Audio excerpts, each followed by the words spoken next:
We'll move to question time. I call Senator Hume.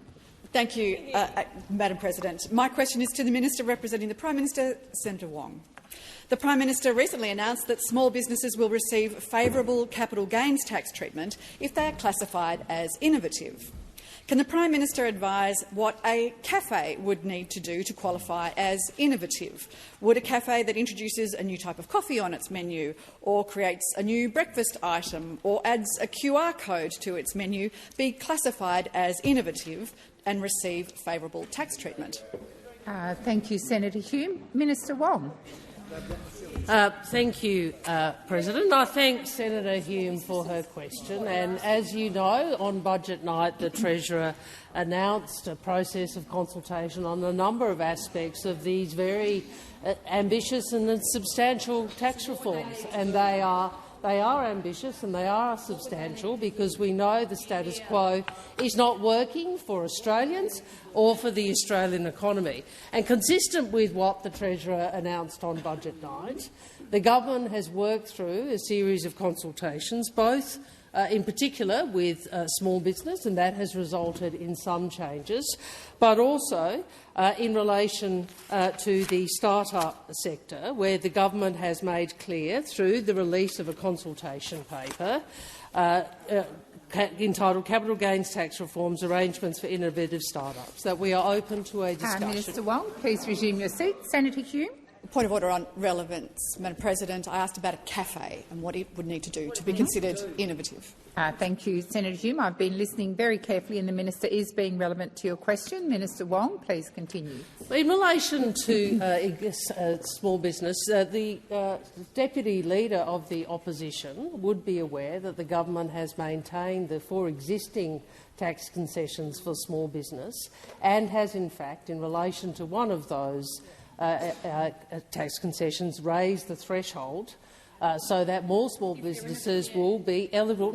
So that more small businesses will be eligible for this concession, and this was after substantial consultation with the small business sector. So, what I would suggest to the Deputy Leader, I realise that those opposite are so worried about One Nation they are not actually focused on policy that's good for the country. But what we have put in place is a set of reforms which are necessary for the benefit of the economy, business and of working people.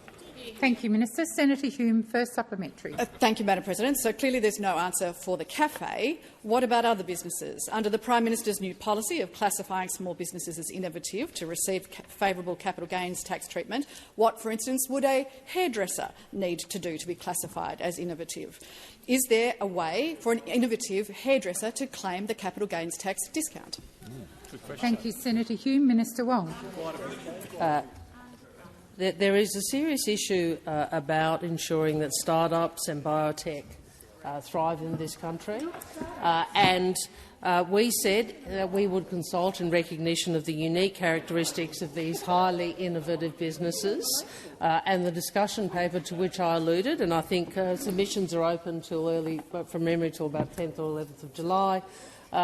Submissions can be made in respect of that. In relation to small business, I refer to my earlier answer, where, as a result of consultation with the small business sector, the government has lifted the threshold on one of the key tax concessions for small businesses so that more small businesses will be eligible for concession. Thank you, Minister. Senator Hume, second supplementary. Thank you, Madam President. Can the Minister then explain who will make the determination as to whether a small business is considered sufficiently innovative, what guidance will be provided to businesses and investors on this, and whether businesses will be able to challenge a decision that they are not sufficiently innovative, like this cafe, like this hairdressers, to qualify for that capital gains tax discount? Thank you, Senator Hume. Minister Wong. The point I would make, and I'd again make it, but I think the Deputy Leader is deliberately not recognising what is. No, I think she's deliberately not interested in my response. We are delivering about $3.8 billion in new business tax relief measures. This includes the $20,000 instant asset write-off, making that permanent, a permanent 2-year loss carryback for companies with turnover up to $1 billion, increasing the turnover for the existing 50% active asset reduction CGT concession from $2 million to $10 million. In other words, enabling more small businesses to gain that concession. There is a separate process around innovative businesses. You are deliberately bringing them together in order to try and make mischief, and we all understand that. Thank you, Minister. Senator Grogan. Thank you, President. My question is to the Minister for Finance, Senator Gallagher. Last month, the Treasurer handed down the Albanese Labor government's 5th budget, which supports Australians through the global oil shock while delivering a fairer housing market, a more productive economy and a better tax system. Can the Minister outline how this responsible reforming budget is supporting Australians under pressure and setting the country up for the future? Thank you, Senator Grogan. Minister Gallagher. Thank you, President. I thank Senator Grogan for that question. This is a responsible budget that is focused on relief, resilience and reform. The conflict in the Middle East is weighing heavily on our economy and compounding cost of living pressures facing Australians. So we're delivering more cost of living help and building a more productive economy, a fairer housing market and a stronger and more sustainable budget. We're reforming the tax system for workers, businesses and future generations, and our tax reforms have 3 goals: to level the playing field and better align the tax treatment income from work with income earned in other ways, to help more Australians recognise the dream of home ownership and get a foothold in the property market, to improve productivity by encouraging innovation and investments. Our reforms will build a better, fairer and simpler tax system by reducing the tax burden for over 13 million workers, supporting 75,000 more homeowners, first homeowners, into the housing market, delivering over $3.8 billion in new measures that lower taxes for small businesses and start-ups, and reducing compliance costs by $540 million a year. This tax package is pro-aspiration, pro-worker and pro-investment. It builds on our reforms to date, including 3 rounds of tax cuts, making super fairer and more sustainable, and making multinationals pay a fair share of tax. On July 1 this year, over 14 million Australians will get another tax cut of up to $268, and our combined tax cuts mean a worker on average wages will pay up to $2,800 less tax than what we inherited. The Liberal and Nationals tried to increase income taxes at the last election, and now they're defending the status quo, which punishes workers and locks too many people. Senator Grogan, first supplementary. Thank you to the Minister. That's very informative. Last week, following consultation, the Prime Minister and the Treasurer announced further details of the government's tax reform package, extending the small business capital gains tax discount to 2.7 million small businesses and backing innovative start-ups. Can the Minister outline how these changes give small businesses greater clarity and confidence while still making the tax system fairer? Thank you, Senator Grogan. Minister Gallagher. Thank you very much. I thank Senator Grogan for that supplementary. And as Senator Grogan outlined, the Prime Minister and Treasurer did announce further implementation details for the government's tax reform package. We had flagged in the budget papers and on budget night that there would be further work done to consult with the start-up sector about how these changes could most appropriately apply to them. We said we would do that. We said we would consult with small business. We said we would consult with start-ups. We have done that. We have increased the threshold from $2 million to $10 million for the 50% tax discount for small businesses. It means all 2.7 million active small businesses and 98% of all active businesses will be eligible for generous CGT concessions. Consultation is now open on the Innovative Business CGT concession. There is more discussions to be done. That consultation paper is out for the next 3 weeks. Senator Grogan, second supplementary. This budget is designed to support Australians facing cost of living pressures while continuing responsible budget repair. How do the measures in the budget support Australian households, and how does this build on other cost of living measures that the Albanese Labor government has already delivered? Thank you, Senator Grogan. Minister Gallagher. Thank you, and I thank Senator Grogan for that question.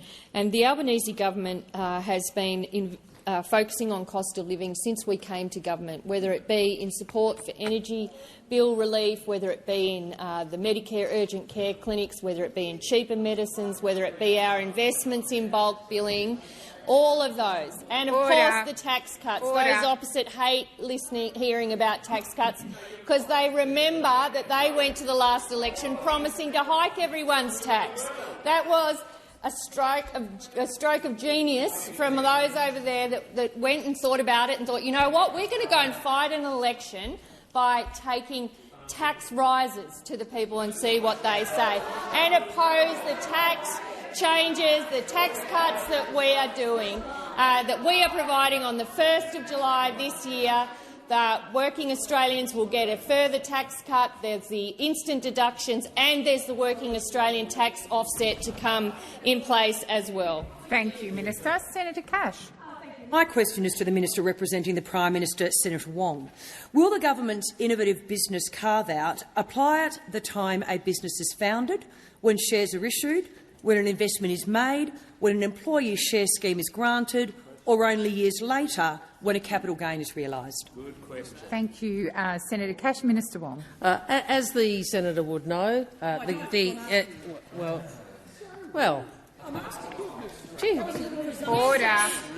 Where's Anne? That's what I'd like to Order. Where is Senator Ruston? Where is Senator Ruston, by the way?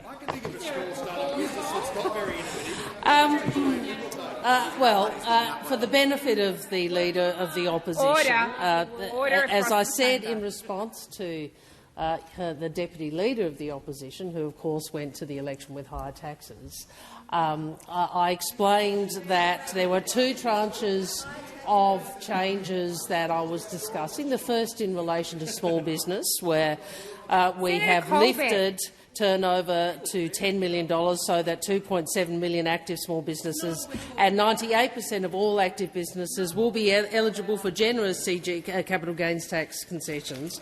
In relation to the innovative start-up measures, as I also explained to the Deputy Leader, the Treasurer, through the Treasury, is engaging in consultation. A consultation paper was released on the 18th of June, which goes through various arrangements for innovative start-ups, and the government will obviously have those consultations in good faith and bring forward those amendments as and when necessary. Thank you, Minister. Senator Cash, first supplementary. Thank you. If eligibility is assessed years after an investment is made, how are founders, employers and investors supposed to price in risk today?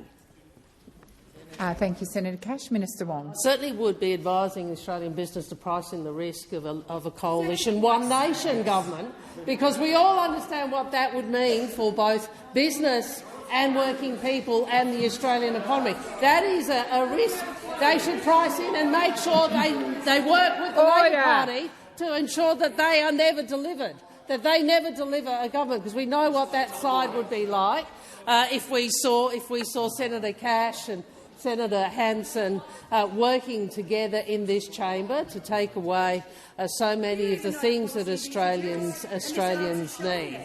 What I would say to you, Senator, again, as I explained in my primary answer to your Deputy Leader, that the government is consulting on arrangements for innovative start-ups. That consultation will proceed. In relation to small business, the government has announced a higher threshold, so 98% of all active businesses will now be eligible for more generous CGT concessions. Senator Wong. Senator Colbeck, withdraw the comment you made during Senator Wong's contribution, and I caution all senators about using that word in here. I withdraw. Thank you, Senator Colbeck. Senator Cash, second supplementary. Thank you. And given the minister's inability to answer either the Deputy Leader of the Opposition in the Senate or myself questions, isn't this exactly the uncertainty that start-ups are warning about? The government announces a toxic tax, it fails to define the carve-out and leaves founders and investors to guess whether they will be punished years down the track. Thank you, Senator Cash. Minister Wong. Well, I would say to the Leader of the Opposition that if you want an example of chaos and uncertainty, it is the Federal Coalition. You have no idea.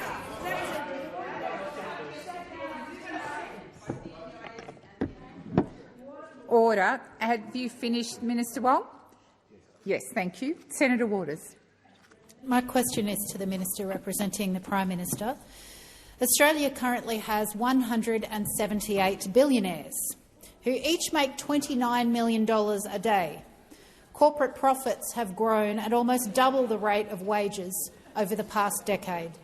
Yet on budget night, this government offered working people $4.81 a week that they won't see until 2028. Nothing for renters, and not one extra dollar for anyone on job seeker, youth allowance or the aged pension. Minister, do you accept that support for One Nation is rising because Labor has no serious plan to fix the cost of living? Thank you, Senator Waters. Minister Wong.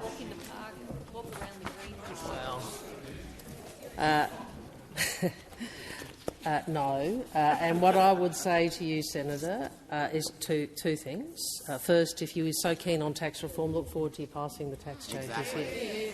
And these are tax changes that that people in your party as well as people in the community have been calling for, so I look forward to that and you supporting that. The second point I would make is, as a Labor government, we have delivered measures to address cost of living pressures, to roll out more urgent care clinics, to enable energy price relief, to provide more protections for workers, to provide higher wages for working people, whether it's in the childcare sector, the aged care sector, or people on the minimum wage. And we will always do all that we are able to address cost of living challenges.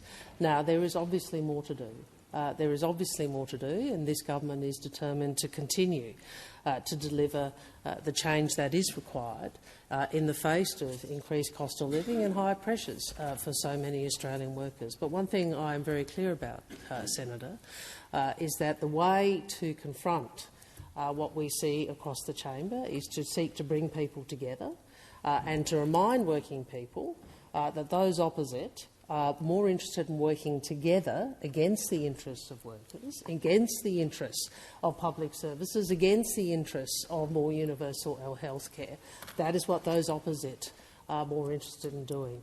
And I invite the Greens to take a different approach to the approach they so often take, which is to believe that their job is to attack this side of politics rather than recognising what is happening on that side of politics, the Conservative side of politics, and what is up for stake. We on this side understand that, and we are up for this argument. Thank you, Minister. Senator Waters, first supplementary. Thanks. When governments don't work for people, anger at the system rises. Last week, Senator Hanson stood at the National Press Club and offered nothing more than ugly anger, Islamophobia, racism and transphobia. Minister, do you accept that your government's capitulation to corporations and the wealthiest 1% has disaffected voters turning to anger? Thank you, Senator Waters. Minister Wong. Well, with respect, Senator, I have watched some of your party, not all of you, but some of your party. I've watched some of your party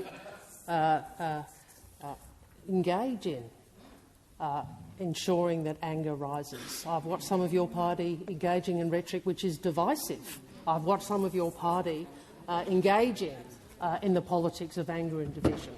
And I have actually said, and I think that some of your party have been very angry with me, that it is the same tactic, was the same tactic as One Nation or Peter Dutton. So I think if you want to talk about not using anger and fueling anger and division to try and progress your political fortunes, then I hope the Greens might consider their own position and how they operate. And here we on cue. And this is my point. You say we want to try and bring people together, and we are open to a civil discussion about differences, but we do not believe Wong, the time for answering has expired. Senator Waters, second supplementary. Thanks. One Nation opposes wage rises for workers. They oppose a 25% tax on gas exports. They oppose paid parental leave. They look after corporate super profits and not people. As the government, you could make the system fairer. You could tax gas exports, cancel AUKUS, spend the money to make people's lives easier. Minister, when will you tax billionaires and big corporations to fund cost of living relief? Thank you, Senator Waters. Minister Wong. Thank you. Senator Waters, I would make the point that the things that you talk about One Nation opposing are all reforms that a Labor government has delivered. Yeah. So just to remember, to set and make sure that we are actually having an open and honest discussion. We are the ones who put forward Closing Loopholes Bill, voted against by One Nation twice. We are the ones who put forward the Secure Jobs Better Pay Bill. We are the ones who put forward the protection of penalty and overtime rates. We are the ones who are delivering cost of living, including new and permanent income tax cuts, including those that are in the budget, which we look forward to your support for. Now, there is always more to do, and we will keep delivering it. And what I would welcome, Senator Waters, is you and your party working to bring people together, because that is the best answer to the coalition of the right that we observe opposite. Thank you, Minister. Senator Sheldon. And my question is to the Minister representing the Minister for Employment and Workplace Relations, Senator Watt. Earlier this month, the Fair Work Commission handed down the 2026 annual wage review decision, recommending a real wage increase for award and minimum wage workers. Minister, how will this decision provide cost of living relief for almost 2.7 million Australians workers across this country? Thank you, Senator Sheldon. Minister Watt. Thanks, President, and thanks, Senator Sheldon, who, along with every senator in the Labor team, always stands up for the rights of working Australians. Senator Sheldon is right. Earlier this month, the Fair Work Commission handed down the 2026 annual wage review decision, increasing modern award wages by 4.75%, and they increased the national minimum wage by 6% from the 1st of July this year. Importantly for the workers of Australia, this is another real wage increase under the Albanese government, and that will help workers and their families with their cost of living pressures. And already we see Senator Canavan arguing against an increase to the minimum wage. This decision means, for the first time, the national minimum wage will rise above $1,000 per week. So angry, aren't you, about increases to the minimum wage? Minister Watt, direct your comments to the Chair. It means the minimum wage is now $12,079 higher per year compared to when the Albanese government was elected. This is the economically sustainable real wage increase that our government called for in our submission to the Fair Work Commission, and it's the 5th consecutive time we've called for an increase to the minimum wage. In making the decision, the Fair Work Commission expert panel considered a number of factors, including the performance of the national economy, which has been impacted by uncertainty around the conflict in the Middle East, and the relative living standards and needs of minimum and award wage earners. Modern award employees predominantly work part-time hours, are in female-dominated industries, and a majority are casuals. Of course, it shouldn't come as a surprise to senators on this side of the chamber that Labor welcomes this decision and the cost of living help it will provide to working Australians. This is the pay rise that millions of Australian workers need and deserve. This is much-needed cost of living help for the cleaners, carers, hospitality and retail workers on the minimum wage and award-reliant workers, many of whom work fewer hours and have fewer financial buffers to fall back on. Under Labor, wages are higher, income taxes are lower, and we're helping first home buyers into that. Senator Sheldon, first supplementary. The Albanese Labor government has consistently advocated for and endorsed wage rises for workers in a number of industries. Last week, the government announced a $3.6 billion extension of the pay rise for early childhood educators. Why is this extension important, and how broad is the support for this announcement? Thank you, Senator Sheldon. Minister Watt. Thanks again, Senator Sheldon. Well, the pay rise for early childhood educators is absolutely vital because it provides them with a $255 a week pay rise. So, what was that, Senator Cash? You're worried about low-paid workers getting a pay rise. Minister Watt. You don't want low-paid workers to get a pay rise. Minister Watt. I know someone else like that, Senator Hanson, the Liberal Party and One Nation on a unity ticket to keep wages low. We are locking in that pay rise for early childhood educators, and we're funding it with a $3.6 billion investment. This pay rise is helping them pay their bills, it's helping them save, and importantly, it's helping them stay in jobs that they love. This is great news for educators and great news for parents as well. But one person who didn't back it, of course, was Senator Hanson from the One Nation Party. When asked if she thought the government's increased funding for childcare, she said that was ridiculous. And when asked if the pay rises for early childhood educators are unnecessary, Senator Hanson replied, "Didn't they get a pay rise just not so long ago?" Minister Watt. Senator Sheldon's second supplementary.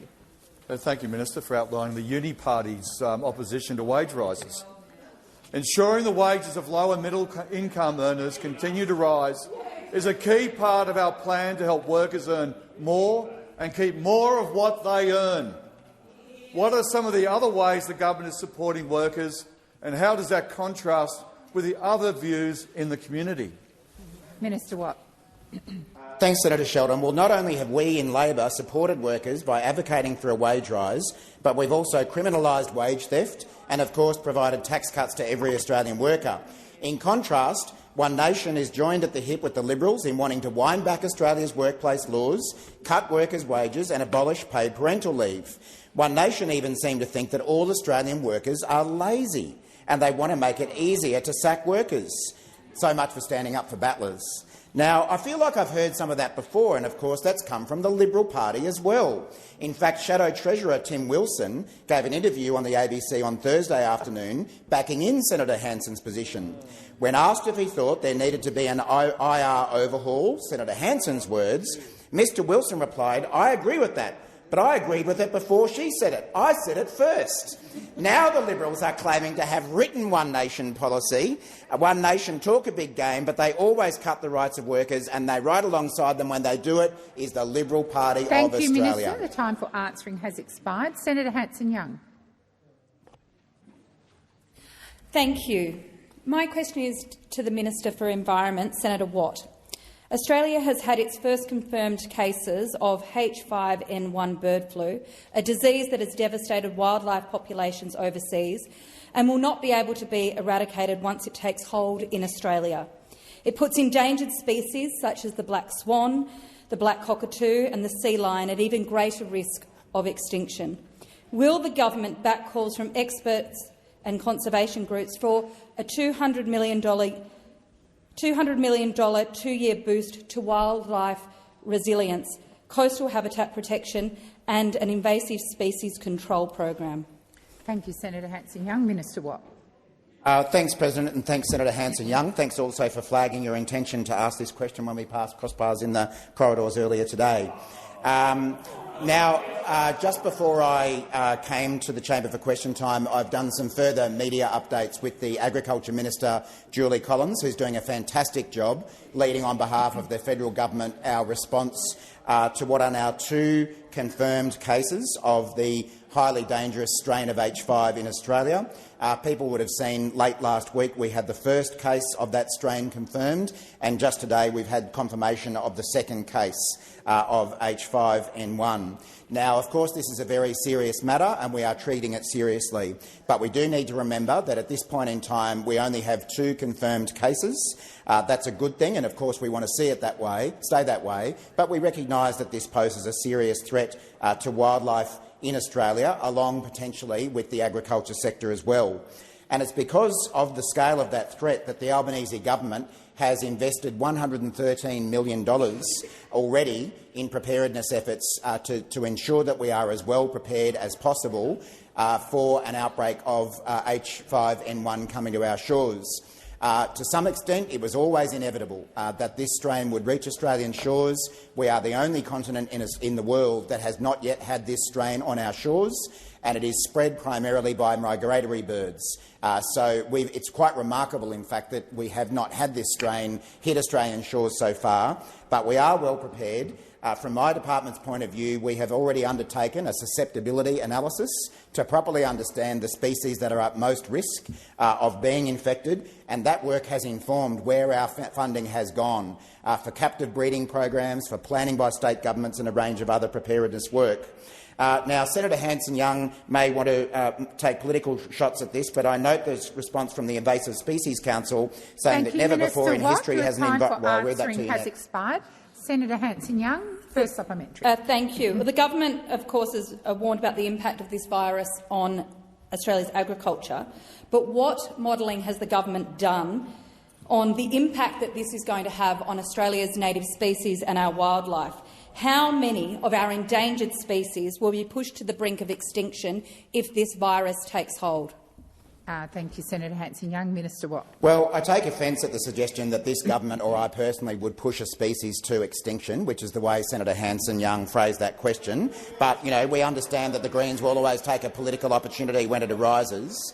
As I was saying, my department, well before this event occurred, had undertaken a susceptibility analysis to identify the species at greatest risk from this virus, and that is why we have then invested $113 million, including $11 million in this year's federal budget, to ensure that we're prepared. Now, as I was saying when my time ran out, while Senator Hanson-Young and the Greens Party might want to take a political opportunity here, let's look at what the Invasive Species Council has had to say about this, a group that's actively involved in this effort. And I quote them as saying, "Never before in history has an environmental biosecurity issue been offered this level of funding for preparedness." So while the Greens might want to grandstand and take political potshots, environmental groups like the Invasive Species Council recognise the effort that's been undertaken and have worked with us constructively in that regard. The time for answering has expired. Senator Hanson-Young, second supplementary. Thank you. 1 in 6 Australian bird species already are threatened with extinction. Australia has the highest rate of mammal extinction in the world because of habitat loss, climate change and other human impacts. When will you implement a moratorium on the clearing of critical habitat, given the bird flu issue and the fact that we're going to see our animals pushed to the brink of extinction? Thank you, Senator Hanson-Young. Minister Watt. Well, Senator Hanson-Young asks me what the government is doing around the clearing of habitat, and Senator Hanson-Young must not remember that only about 6 months ago the Greens political party supported legislation that the government passed for environmental law reform. And one of the key aspects of that legislation was to ensure that habitat is protected for threatened species and others. Please resume your seat. Senator Hanson-Young. Thank you, President. Bring the Minister back to the question. Maybe I needed to be more specific. What are you doing to stop the clearing of Alcoa? Hanson-Young, I have warned you before about using points of order to make political statements. You are out of order. The Minister is responding to your question, and I invite the Minister to continue. Thanks, President. So, as I was saying, it wasn't that long ago that the Greens Party, including Senator Hanson-Young, Senator Waters and everyone else sitting around them, supported legislation that this government passed through this Senate, the most far-reaching environmental law reform that Australia has seen for 25 years, that delivers a balanced package of stronger protections for our environment and also faster and simpler assessment and approval processes that will deliver the habitat protection that our threatened species deserve.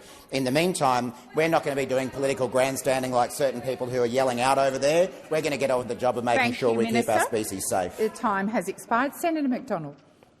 My question is to the Minister representing the Prime Minister, Senator Wong.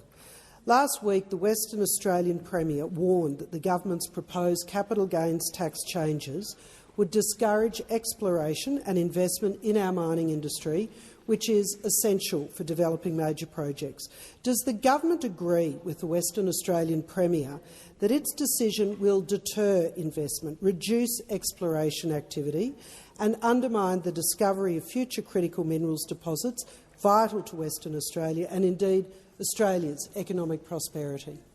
Thank you, Senator McDonald. Minister Wong. Thank you. I am familiar with the Premier's position, and in fact, as I walked here through to question time. I think he was doing a press conference in the courtyard there, and obviously the Prime Minister engages with Premier Cook and the government of Western Australia regularly and has engaged, including going to WA on many, many occasions, and I understand the proposition that is being put. I would make this point that the innovative business CGT concession that is flagged and scoped in the consultation paper that I was discussing with Senator Hume and Senator Cash. It is subject to innovation criteria. I would make the point that the government is supporting exploration and mining in other ways, including billions of dollars invested across special investment vehicles in Australian resources firms and projects. And, of course, you mentioned critical minerals, an investment in the critical minerals facility of $5 billion to grow critical minerals mines and processing, and the critical minerals production tax incentive, which is a 10% tax thank you, offset. Minister Wong. Senator McDonald. My issue is with relevance. Specifically, does the government agree with the Western Australian Premier? Thank you, Senator McDonald. The minister is being relevant. Minister, please continue. I went directly to the issue you were raising, and I was trying to do you the courtesy, Senator, of responding directly, and I'll do it again. The concession is broadly available. It's not limited to a particular sector, but it is subject to innovation criteria. You asked about tax concessions for the sector, and I was outlining the ways in which taxpayers and this government have supported particularly critical minerals, but more broadly resources firms and projects. Thank you, Minister. Senator McDonald, first supplementary. Labor's own budget papers show mining investment growth is heading for zero by 27-28. Isn't the truth that after scrapping support for junior explorers, increasing uncertainty and driving away investment, the Albanese government has turned its back on the very industry that pays Australia's bills? Thank you, Senator McDonald. Minister Wong. No, we don't. I don't accept that at all, Senator. And I appreciate that's a political point you're making. And it is the case that WA is a powerhouse of the Australian economy, and we know how important the resources sector is for this country. As I said, the critical minerals production tax incentive, which I think you voted against, Senator, will turbocharge critical minerals investment in Western Australia. We also had, for example, a $3.4 billion commitment to the Resourcing Australia's Prosperity program, which is a generational investment in pre-competitive geoscience. And we have nearly, as I said, we have billions of dollars in production credits for critical minerals and critical minerals tax offsets. So there are tax incentives. So there are a range of tax incentives which reflect the importance of the resources sector and, in particular, critical minerals. Thank you, Minister. Senator McDonald, second supplementary. The Association of Mining and Exploration Companies told a Senate inquiry last week the government's critical minerals strategy says that the world needs 50 new lithium mines, 60 new nickel mines, 17 new cobalt mines. It seems counterintuitive to make exploring for these minerals fundamentally harder in Australia, but that's what the proposed CGT reforms do. Does the government's legislation align with the government's critical minerals strategy? Thank you, Senator McDonald. Minister Wong. Well, Senator, I would remind you that if you are such a supporter of critical minerals, why is it that you voted against a tax offset? Why is it that you voted against a tax offset? I mean, I'm trying to be courteous to you, Senator, but it really does smack of hypocrisy for you to have a go at the government on tax changes when you voted against a tax offset, a tax incentive for the very sector you purport to be supporting. So let's be really clear. The National Party and the Liberal Party voted against a production tax incentive for critical minerals. We all understand that. We all understand what they're doing now. Thank you, Minister. Senator Hanson. Thank you very much. Well, my question is to the Minister representing the Minister for Immigration and Citizenship, Senator Ayres. Minister, last financial year your Labor government issued more than 350,000 new permanent resident visas and citizenships. This is the equivalent of adding nearly 1.5 times the entire population of Hobart in just 1 year. Minister, how many new permanent visas and citizenships are you permanently adding to Australia's population this financial year, which ends in just 8 days? Thank you, Senator Hanson. Minister Ayres. I'd be delighted to answer the question, Senator Hanson, but I am not indeed the responsible minister, and no doubt Minister Watt's going to enjoy taking your question when he's ready to go. Well, just a minute. Minister Watt, just resume your seat, please. Senator Hanson, I understand Minister Ayres is not the responsible minister, but I'll give you the opportunity. Would you want to redirect that question to Minister Watt? Love to. My question is to the Minister representing the Minister for Immigration and Citizenship, Senator Watt. Thank you. Thank you, Senator Hanson. Minister Watt. Thank you, Senator Hanson. One inconvenient fact for the One Nation Party is that this government has nearly halved net overseas migration since it spiked after the COVID epidemic. Most people in this country recognise that during the COVID epidemic, essentially migration ended into Australia. People couldn't come here. Most people recognise that after the epidemic, migration skyrocketed because people were trying to get back into the country, including many Australians who were seeking to come back into a country. And also, of course, we inherited on coming to office a completely broken migration system that was left behind by Mr Peter Dutton. Remember him? Remember Mr Peter Dutton? I know, or have you sort of erased any memory of him? So, broken migration system combined with a massive increase in migration post-COVID. Ever since then, we have been working hard to fix the rorts and the other faults in the migration system, including around international student numbers. And what that has meant is that we have reduced net overseas migration by 45% since it spiked, so nearly halved, and we're on track to reduce it even further. Now, we recognise, as a government and as a party, that the migration numbers that we were seeing post-COVID were unsustainable, they were too high, and they needed to be brought down. What we also recognised that to house Australians, which is what the One Nation Party often links with migration, we also needed to build more homes. And that's why, as a government, we have invested tens of billions of dollars in building more social and affordable homes for the battlers that Senator Hanson pretends she cares about. And how did One Nation vote every time we tried to increase funding for housing? They voted no, along with the Liberal Party and the National Party. So don't come in here and lecture us about supporting houses for Australians, because you always vote against them. The time for answering has expired. Senator Hanson, first supplementary.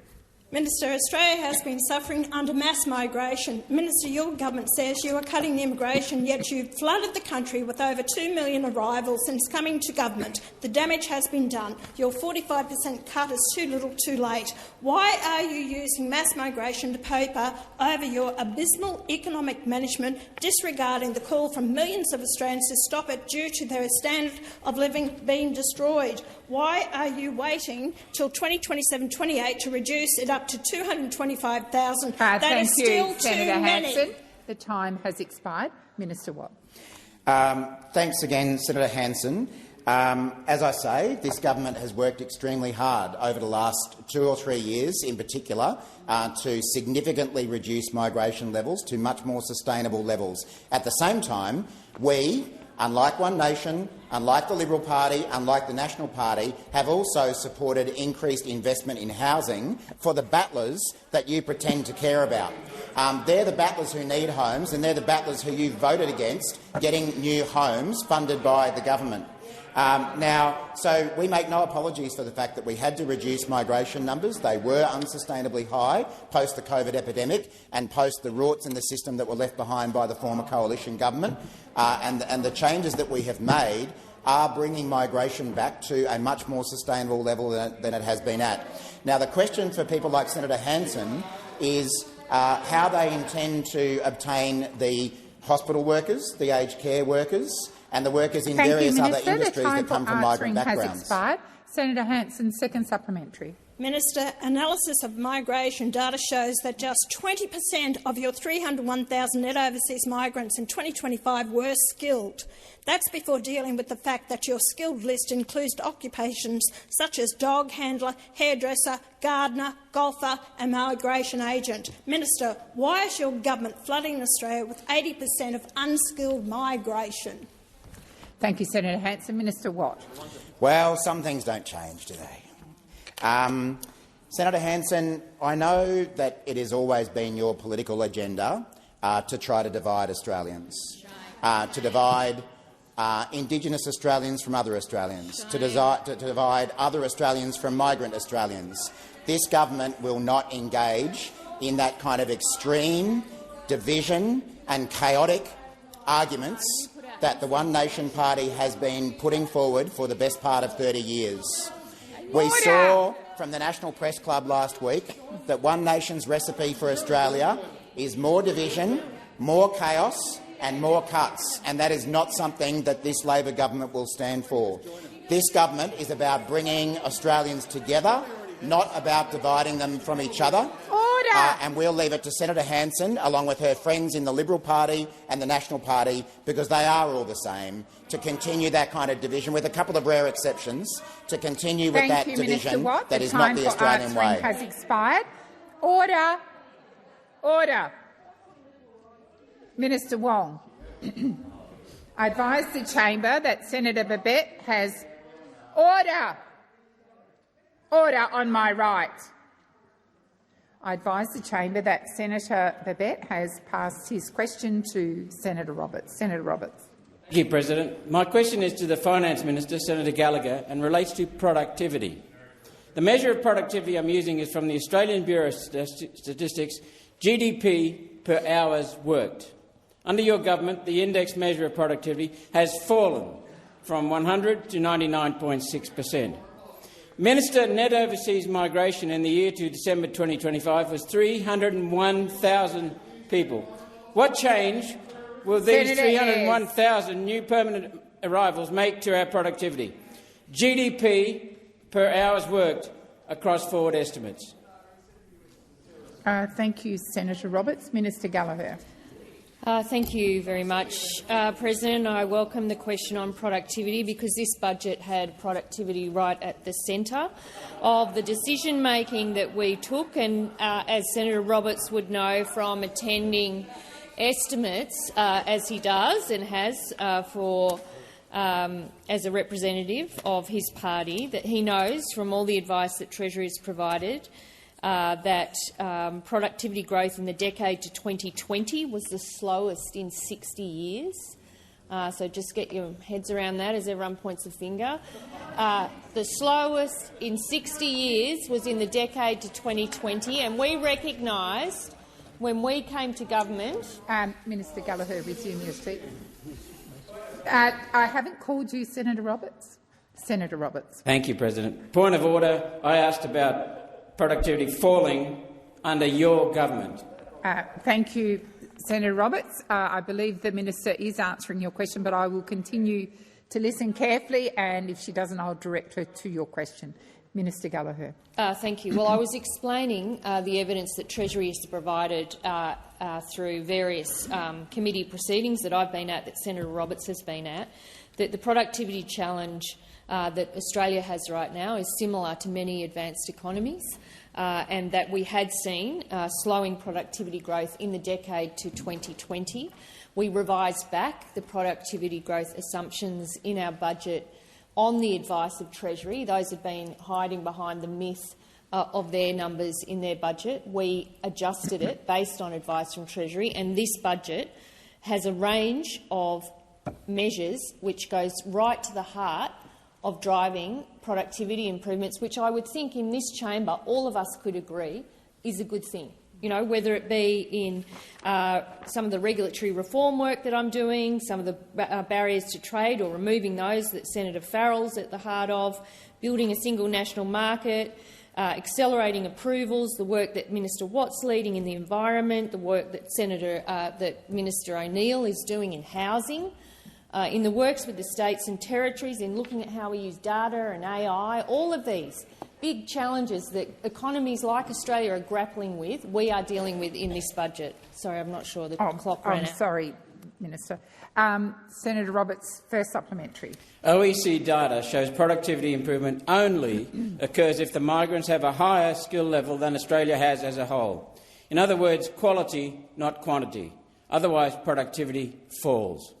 Minister, does the low rate of skilled migration, less than 20% of your 301,000 migrants, mean that productivity in Australia across forward estimates will continue to fall? Thank you, Senator Roberts. Minister Gallagher. Thank you. Well, I know that One Nation and those parties on the right would like to blame every challenge on migrants to this country. We don't. On this side, we don't take that view. The productivity challenge is real. It's real in our economy. It's real in many, many economies around the world. And the measures needed to improve productivity are governments tackling serious challenges that have been ignored for too long, like, and I know you disagree with this, Senator Roberts, like the transition to net zero. I know you don't like it, but energy is a big part. Seizing the Senator Roberts. I don't want to know about the globe. This is a point of Senator relevance. Roberts, why are you on your feet? Point of relevance. Thank you. The minister is being relevant to your question, and I'll continue to listen carefully. Minister. Migrants have made a very significant investment into our economy and have brought additional benefits. And alongside, we value them, the contribution they make. We're dealing with the migration challenges, the net overseas migration. It's come down 45%, and we've got a range of productivity measures in place. Senator Roberts, second supplementary. Thank you. International data shows the more short-term migrants a country has, the less the productivity growth. Under your government, Australia has 2.59 million short-term visa holders, excluding tourists, of course. Minister, have you modelled the effect on gross domestic product per capita productivity from having so many short-term visa holders in your visa mix? Thank you, Senator Roberts. Minister Gallagher. Well, Treasury does a range of modelling and a range of analysis that feeds into our budget papers. Obviously, the numbers through net overseas migration inform other numbers that run throughout the budget papers. Again, we value the work and contribution of migrants and what they bring to this country.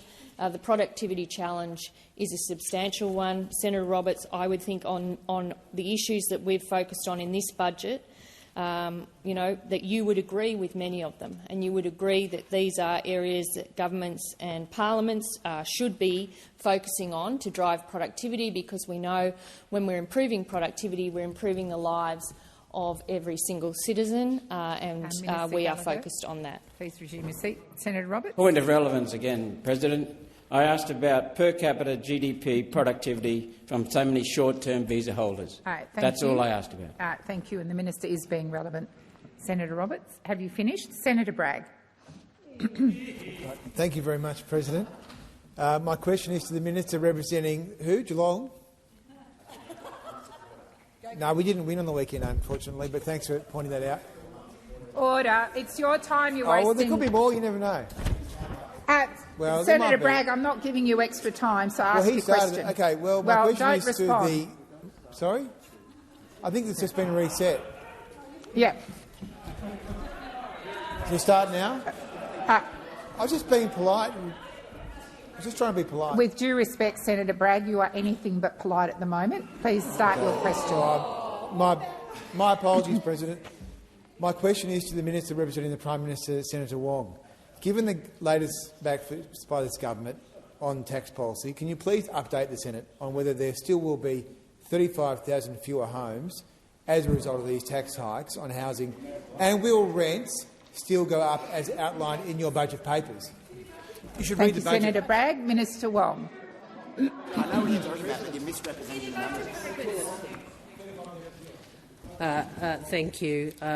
As I have said many times to Senator Bragg, he knows that the budget papers indicated when you take into account all that the government is doing, an increased number of homes over the decade. And I would make the point to you that we on this side of the chamber believe that government has a role in contributing to ensuring more houses are built in this country. Now, I know under your government, I think there were only some 300-odd houses that were built with the support of government for social and affordable housing Minister over Wong, a decade. please resume your seat. Senator Bragg.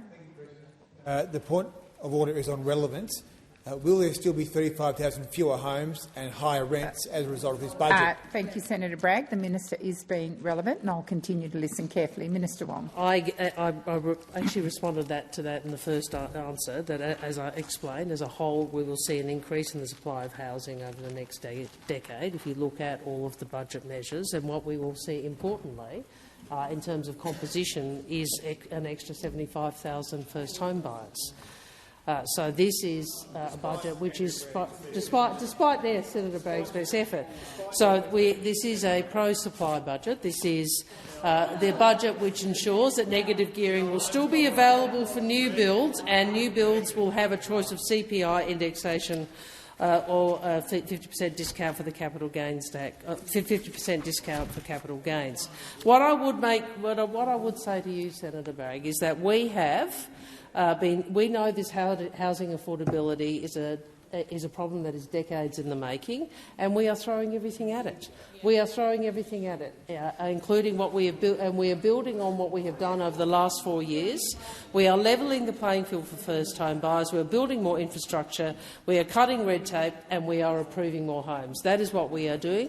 All you are doing is criticising, and you were part of a party that delivered nothing when it comes to housing supply. Thank you, Minister. Senator Bragg, first supplementary. Very good, very good. The Prime Minister said on 18 June, quote, "The definition of new builds and housing investment exemptions will be moved into primary legislation in a future tranche of tax reform," end quote.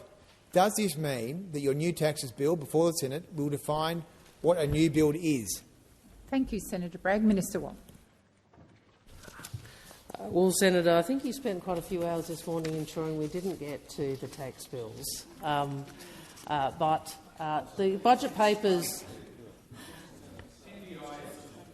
Well, we know what your position on NDIS is, but that, fair enough. We've now started the tax legislation. We've been clear about what it. Order. Order. What page am I? Order across the chamber. Order. Minister Wong, please continue. I understand that we have said we intend to remove ministerial discretion in relation to these definitions to provide as much certainty as possible. I understand that there has been advice that legislation will be introduced later this year following consultation. However, if you look at the budget papers, Senator Bragg, as I was indicating to you, the core elements of what constitutes a new build for the purposes of the tax changes was set out in the budget papers. Thank you, Minister Wong. Senator Bragg, second supplementary. Thank you. Are you surprised home building has collapsed by 30,000 houses a year under your government, given this shambles of a tax policy? Thank you, Senator Bragg. Minister Wong. Senator, over 660,000 homes have been built since we were elected.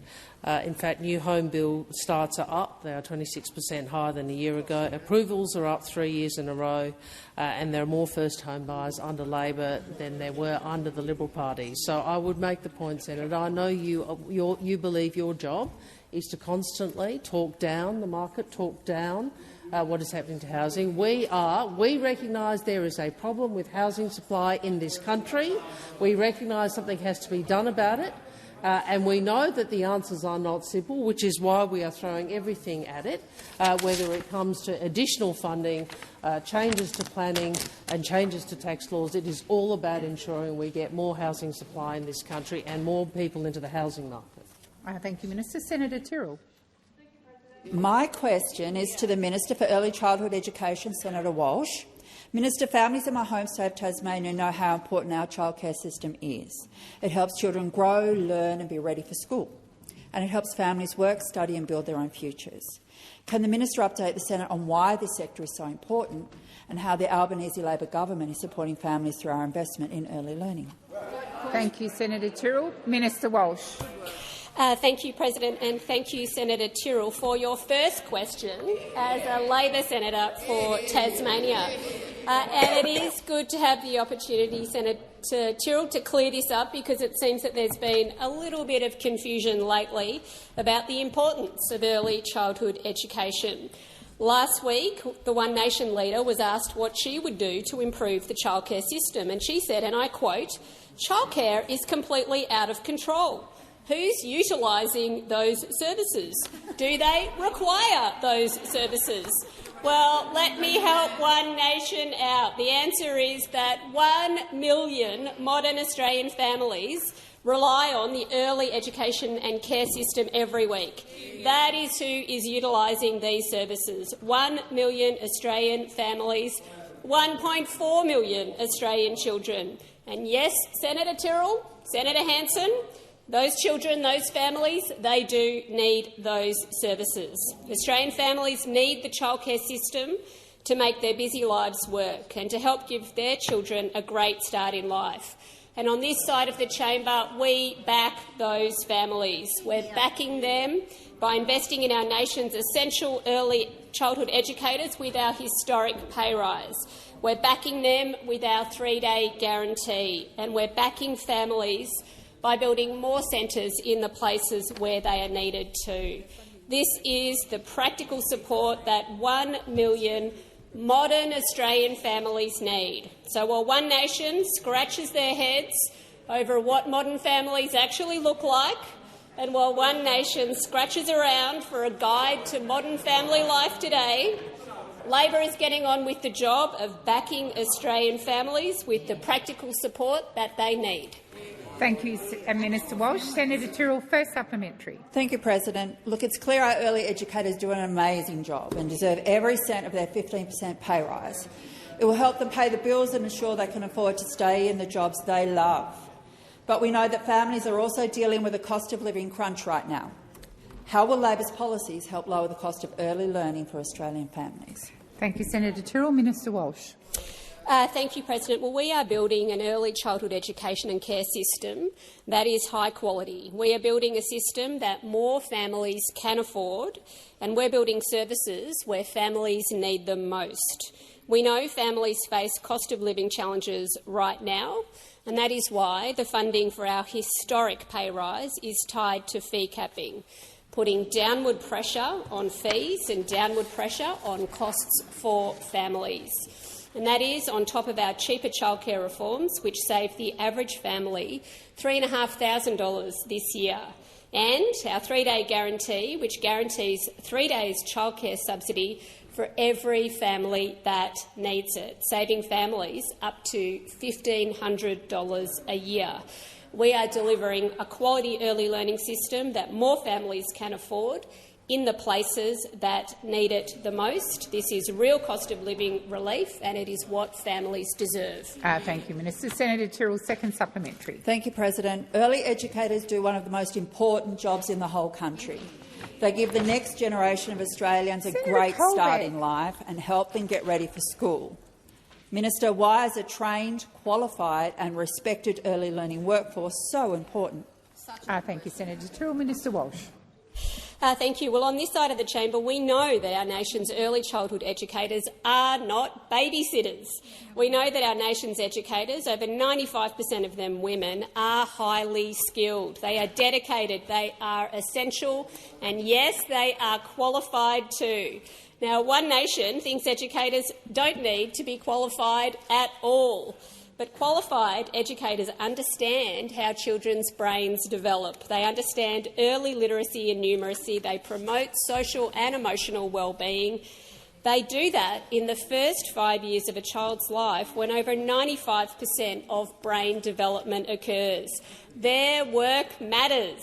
We back these early childhood educators, we see them, we value them, and we are proud to back them in with our historic 15% pay rise, because we know that qualified early educators are the foundation of the quality sector that families deserve. Thank you, Minister. Minister Wong. That further questions be placed on notice.